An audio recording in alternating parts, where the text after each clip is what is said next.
So Rolls थेरमचा आणखीन एक question आपण सॉल्व्ह करणार आहोत. तर क्वेश्चन कसा आहे, व्हेरीफाय रोल्स थेरम. परत एकदा सांगतो, याच्यावरती क्वेश्चन यायची शक्यता थोडी कमी असते, पण तरी आपण एक क्वेश्चन आपण इथे सॉल्व्ह करूया.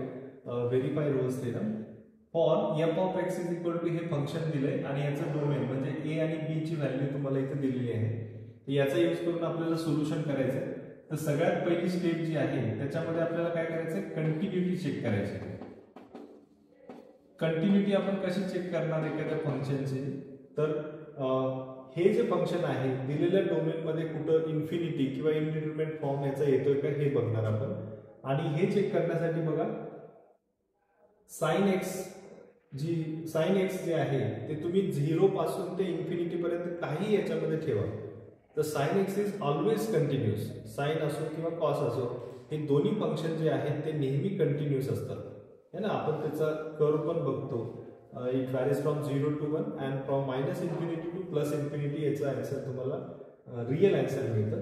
आणि e to the power x याचाही answer for this it is always real. म्हणजे हे इन्फिनिटी व्हायचा एकच चान्स आहे की इथं 0 करायला पाहिजे, पण इथं काही 0 येत नाही. तुम्ही 0 ठेवला तर इथं 1 येणार, पाय ठेवला तर ई टू द पॉवर पाय येणार, आणि मधला कुठलाही नंबर ठेवला तरी इथं काही 0 याची शक्यता नाही. याचा अर्थ काय की हे फंक्शन कंटिन्युअस आहे. सो इथं म्हणायचं as F of x is ratio of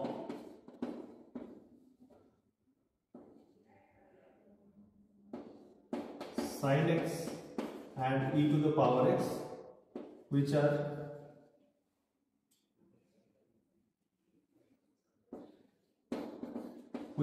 continuous within 0 comma pi. Therefore what we can say, f of x is continuous within 0 comma pi. हे असं एक एक्सप्लेनेशन तुम्हाला लिहिणं अपेक्षित आहे. त्याच्यानंतर डिफरन्शिएबिलिटी आपण चेक करणार आहोत इथं. तर याचं डिफरन्शिएबिलिटी चेक करण्यासाठी सगळ्यात पहिला आपण काय करणार, याचं डेरिव्हेटिव्ह घेणार. आणि याचं जर डेरिव्हेटिव्ह घेतलं तर ते येते बघा असं, f dash of x is equal to, आता sine x upon e to the power x, म्हणजे हे दोन फंक्शन्स आहेत आणि इथं याचा रेशो आहे. तर आपण इथं काय करणार आहे, इथं आपण येतं कोशंट रूल म्हणजे u by v rule apply करणार आहे. तो रूल कसा आहे, तर इकडे आपण त्याला लिहूया, u अपॉन v याचं जर डेरिव्हेटिव्ह आपल्याला पाहिजे असेल तर आपण काय करतो, v टाइम्स u डॅश म्हणजे v ॲज इट इज ठेवायचा आणि u चं derivative minus u as it is ठेवायचा आणि काय करायचं, v चं derivative and divided by v square. असा फॉर्म्युला आपण जो आहे कोशंट रूल म्हणतात तो इथं अप्लाय करणार आहे. तर त्याच्यामध्ये सगळ्यात पहिला डिनॉमिनेटर ॲज इट इज ठेवायचं म्हणजे e to the power x as it is ठेवायचं. साइन एक्सचा डेरिव्हेटिव्ह होतो कॉस एक्स मायनस, आता आपण काय करणार, sine x as it is ठेवणार आणि ई टू द पॉवर एक्सचा डेरिव्हेटिव्ह हा काय असतो, ई टू द पॉवर एक्सच असतो. And this divided by e to the power एक्सचा स्क्वेअर जर आपण केला तर e to the power 2x असं आपल्याला इथं मिळते. आता याच्यामध्ये आणखी थोडंसं याला सिम्प्लिफिकेशन आपण केलं तर e to the power x हा बाहेर येतो आणि आतमध्ये काय राहतं, cos x minus sine x अशी टर्म इथं आतमध्ये राहते आणि डिवायडेड बाय हे e to the power 2x. आणि हे जर तुम्ही या दोघांचं जर आपण जर डिव्हिजन केलं तर हे कसं मिळणार आहे बघा, e to the power x आहे याला खाली आणा, e to the power minus x होईल आणि बेस सेम असल्यामुळं याचा जो पॉवर आहे त्यांचं सबस्ट्रॅक्शन होईल. 2x minus x is only x. So याचा आन्सर तुम्हाला मिळणार आहे cos x minus sine x divided by e to the power x. हे असा आन्सर तुम्हाला इथं एफ डॅश ऑफ एक्स इथं मिळणार आहे. आणि याच्याकडे बघून तुम्ही परत हे प्रेडिक्ट करू शकता. सो की या कुठल्याही नंबरसाठी तर काही नंबर ठेवले तर याचा न्यूमरेटर जो आहे तो कधीच इन्फिनिटी असत नाही आणि डिनॉमिनेटर या दोन नंबरसाठी तर कधीच तो इन्फिनिटी येणं शक्य नाही, isn't it.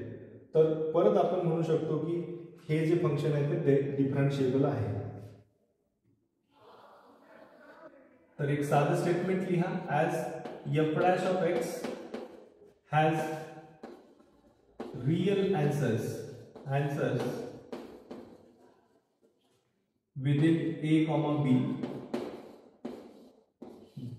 therefore f of x is what? F of x is differentiable within a comma b. हे असं तुम्हाला इथे एक स्टेटमेंट लिहायला लागणार आहे. आता याच्यानंतरची जी स्टेप आहे रोल्स थेरमसाठी स्पेशली आपण काय करतो, थर्ड स्टेप मध्ये काय करतो, f of b equal to f of a आहे की नाही ते चेक करतो.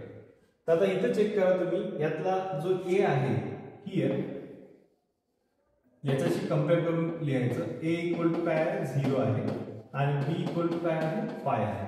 हे दोन नंबर आहेत आणि त्यामुळे एफ ऑफ ए म्हणजे काय, एफ ऑफ 0 हा किती येतोय बघा, this is equal to f of x इथं आहे आपला, तर हा काय होणार, sine of 0 divided by e to the power 0. म्हणजे बघा साइन 0 0 असतो, e टू द पॉवर 0 1 असतो, 0/1 म्हणजे याचा आन्सर 0 येत आहे.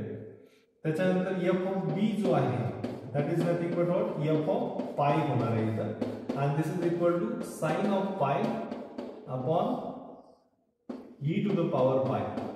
आणि इथं पण बघा तुम्ही साइन पायची व्हॅल्यू ही 0 असते आणि e टू द पॉवर पाय ॲज इट इज राहतं, पण 0 अपॉन एनिथिंग इज 0, त्याच्यामुळे याचा आन्सर तुम्हाला काय मिळणार आहे, 0 मिळणार आहे.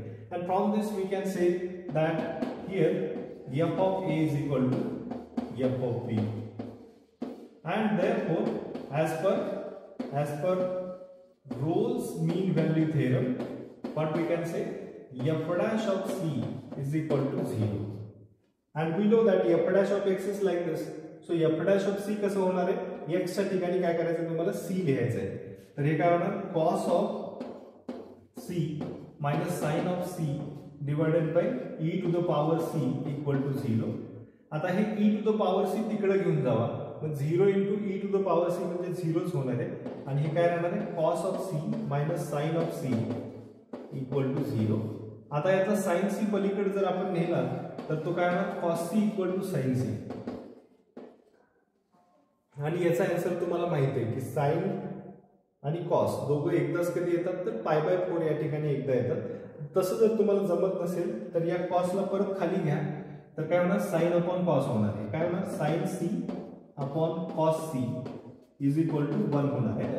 हे इकडे खाली डिवाइड करतोय आपण, तर हे असं होणार, साइन अपॉन कॉस म्हणजे काय असतं, tan c is equal to 1 and therefore